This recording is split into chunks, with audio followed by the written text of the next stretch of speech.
Howdy everyone, welcome back to episode 3 of Cowboy Roundup, here with another Coach's Corner. It's a big week for part athletics. Football is heading into district play, volleyball is closing in on the regular season, and tennis is preparing for playoffs, and cross country is gearing up for district. We've got a packed show today with 2 special guests. First, we'll be talking with our athletic coordinator and head football coach, Carlos Uresti. And later on, we'll be hearing from Coach Buentello to get an inside scoop on cross country as they head into district. Let's get started. Alrighty, Coach Uresti, thank you so much for joining us today. Let's start off with a big picture. What are your expectations for your team heading into district play? Well, halfway through the season right now, I think the main thing is just seeing improvement. We scheduled 5 non-district games. We got 5 to go. The big thing for us is just to continue showed growth and see what we do now going into district. These are the ones that are going to count for us going forward. So we really look forward to these games, and we're just trying to get ready for it. Are you excited? Very much so. I think I just had a conversation with the kids during our athletic period, and I mentioned that to them. I said, look, guys, these are the ones that are going to count. This is what our goal was. So now that we're done with the non-district, let's focus and put our mindset for our district play. Okay. So district is always kind of a grind. How do you prepare the players' mental and physical stretch? I think we made it a point the last realignment to get some tough non-district games. So whenever district rolled around, we were ready for it. Currently, out of the 5 teams that we faced, 2 are still currently undefeated. So we haven't just scheduled little pushover teams because that doesn't help us any. So we wanted to challenge the kids. We have a couple of losses in there, which you never want to lose. But at the end of the day, we're getting better. We're challenging ourselves against good teams.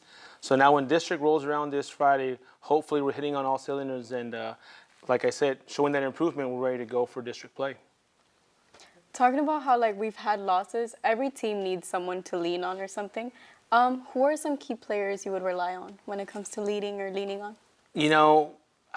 Something different this year in aspects compared to a couple of years past.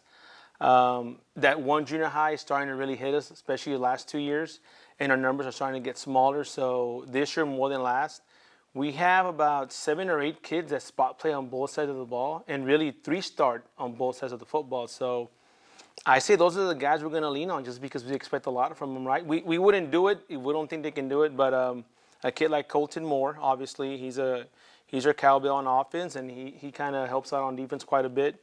Abraham Hipolito, he's our do-it-all offensive kid also, quarterback, receiver. Then we put him at defensive back as well. Oscar Vasquez. He's another kid that we can plug in on defense and on offense, along with the 2 older seniors that I call Luis Silva and Juanino Hosa. Those are 2 great players that have contributed a lot to the team. Very unselfish. Nobody complains about, I want the ball, coach, or whatever. They just do their job. They do what they're assigned for that week, and we move forward. And those are the main guys that we're going to be hanging our hat on. I wish it could be 1 or 2, but unfortunately, we're looking at about 7 or 8 guys that are going both ways, and those are the kids that we're going to count on quite a bit. So let's talk about the rest of the athletic program. So we know that volleyball is wrapping up their regular season, and what kind of stands out in their journey? I want to start off by giving Coach Guerra a lot of credit. We hired Coach Guerra towards the end of the spring.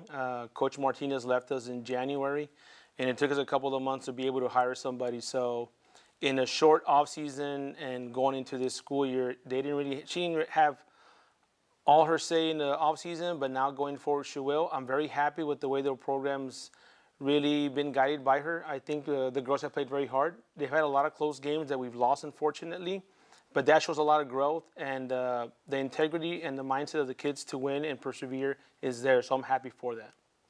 So I heard from Sam that tennis is going into playoffs. Mm-hmm. What does this accomplishment mean for the program itself or as a whole? Well, as a whole, as an athletic program, it's nothing new in a good way, right? The expectation has been set there for, I'm going to say this is the 5th or 6th straight year that we made the playoffs. Starting off with Coach Guillen. The last couple of years he was here, he got us a couple of district titles in team and individual tennis, so that helps a lot. I think the kids got fired up about that, and it hasn't stopped. It hasn't stopped yet. Then Sam will be the first to tell you we had an unfortunate loss that cost us a 2nd place spot, but the kids have responded well. They rallied after that, and we're coming in with a 3rd place spot, going to play Pioneer actually tomorrow. I won't be there, unfortunately, because we have practice after school. But yeah, no, very excited for the tennis program. The expectation has been set for the last couple of years, and they continue to reach it, and we're just proud of them. And of course, cross country has their district coming up. How have you seen that team discover, like, develop over time? A very unique sport. Unfortunately, I've only been able to attend one of the meets that was hosted here in Brownsville. They compete sometimes on Fridays, and most of the time it is a Saturday morning. But I was able to go watch them compete on Saturday. I want to say it was 3 or 4 Saturdays ago here at the Brownsville Sports Park. Very happy with where we're at with Coach Buentello. This is Coach Buentello's 3rd year leading the charge for the program, and I'm very happy where we're at. The numbers continue to grow. I'm actually looking forward. This Friday is our district cross country meet, so I'm really looking forward to see where the kids are at. They continue to challenge themselves throughout the course of the season. Kids have come up to me and said, "Coach, I beat my PR," so that's always awesome, right? That shows that the kids are growing and getting better in cross country. So I think Coach is doing a good job, and just look forward to what's to come here on Friday. So I hear you wear a lot of hats. You're not just the head football coach, but as well as the athletic coordinator. How do you handle all these responsibilities? As best as I can. Obviously, being a head football coach takes a lot of time. We always joke amongst football coaches. You say you're either in season or you're doing off season. It requires a lot of our time. Currently, we have tennis, cross country, and volleyball. Some of the sports we touched up on. And it does take a lot of our time to get away from football and try to go watch as much as we can. With volleyball, I think it's gone very well for the most part. Fortunately, we're here quite a bit. So I think I've only missed one volleyball match all year. So that's great. When it comes to tennis, they participate on Tuesdays and Saturdays. I try to go on Saturday mornings to catch a couple of the matches. And then cross country is the one that's a little more difficult for me during the season. But as soon as the season ends for football, it's much easier for me, a little more relaxed. I'm not as pressured with time, so I'm able to attend as many events as possible, so long as they're on campus. There's times when we have baseball going on, soccer and basketball, so it is a little challenging. I enjoy watching the kids compete, though, so it's not hard work, it's just work. Well, speaking to every athlete, no matter the sport, what do you want them to take away from their past and upcoming experience? I think cherishable moments and experiences that are going to guide them the rest of their lives. I think every coach is going to tell you the same thing. We want to guide positive individuals, both young men and young ladies, into being positive role models for the community around us. And I think for the most part, that's our main thing that we want to do. Of course, we want to win, like I mentioned earlier. Everybody wants to win, but at the same time, we want to have a positive influence in the lives of the young ones, young minds. So for the most part, I think that's what we want them to take out, to be better brothers, better sisters, better for the community in reality. But I think the biggest thing for us is just guide them in the best direction as possible and be a positive influence. Alrighty, thank you so much for showing up and showing your perspective that you've shared with us, not just on football, but as well as our Porter Athletics program. And thank you for coming on the show. Thank you for having me. I had a blast. So next up, we have Coach Buentello to give us an inside scoop on cross country. Now we're here joined by Coach Buentello, who's leading our cross country program. Coach, thank you so much for being here. Let's talk about this season overall. What kind of have been the biggest challenges, and how have you worked with the team to overcome them? Okay, first of all, thank you for having me on the show. Again, probably one of the biggest obstacles, that we had throughout the season was transportation. Some of the kids, they need to get here at 6:30 in the morning. But again, that was a big challenge, for the parents to be able to bring the kids every day at 6:30 was a big challenge. But again, we were able to work it out. We're having practice in the afternoon, which is not the same. But again, it was a big obstacle for us throughout the season. Cross country is all about growth. How have you seen individual runners improve since the beginning of the year? Okay, it's difficult, for some of the kids, to try to improve every day. But again, with practice and dedication and commitment, to being here every day, they were able to improve not only their times, but their personal records in every meet. So again, it's basically, you just gotta be here every day. So you can be able to have results. Is there any way you motivate them? Like, to stay consistent? Well, we show videos at times, to try to motivate them, but again, it needs to come from within you. You need to have that desire, to be successful. Like you're gonna have to want it. Yeah, you got in a way, yes. In a way, you gotta have to want it. In a way, it's a cross country. It's so different from some of the other sports because it's a mental sport. Okay, so that's basically what it is. But we try to motivate them. Absolutely. So as district kind of approaches, what kind of been the training adjustments that you've had to emphasize with your runners? The practices, sometimes, we have practice so early in the morning, but sometimes, we wait a little bit longer, for them to get here so they can be able to be here and try not to miss any practice now that we are so close to district. But again, it's difficult, to try to motivate them to be here every day. And again, once again, transportation it's a problem. But again, it's working out, and we're excited, to be able to go back to another district.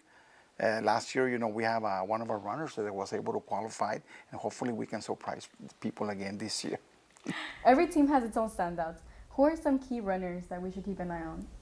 Okay, we have some very key runners, this season. If we talk about the girls, since we're boys and girls, on the girls' side, we have Anel Barrera, who's running very, very well. We have America Landeros.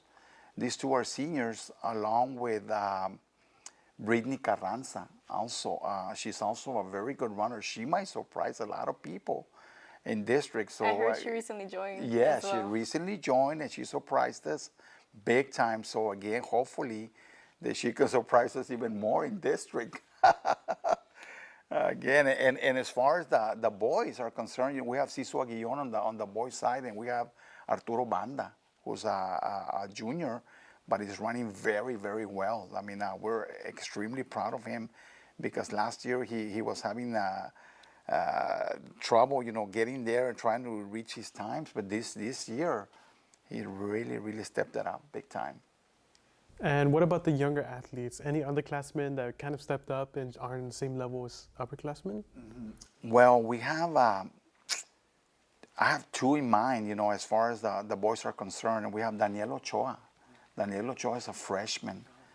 Let me tell you, honestly, he has the ability to run varsity.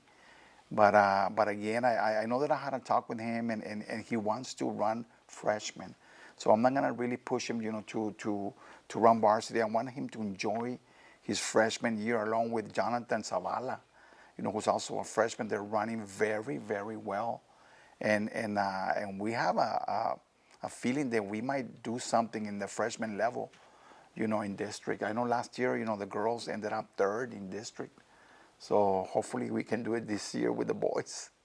We wish you the best of luck when it Yeah, comes to that. thank you, appreciate people it. often think of cross country as an individual sport. As myself, I also think of that. Mm-hmm. But there's a big team element too, isn't there? How important is the team aspect? Again, even though a lot of people see it like that, as an individual sport, we always talk so much about team. You have to be able to understand that we're a team, the boys and the girls, and we support each other. We back up each other in every meet. If somebody's struggling running, we go and be there on their side. Come on, push it, do it. You can do it. You can do this. You got this. And again, but we work as a team. We work as a team, and that's basically what we do. And it's a team effort. So, From all of us. finally, Coach, what are your expectations heading into district?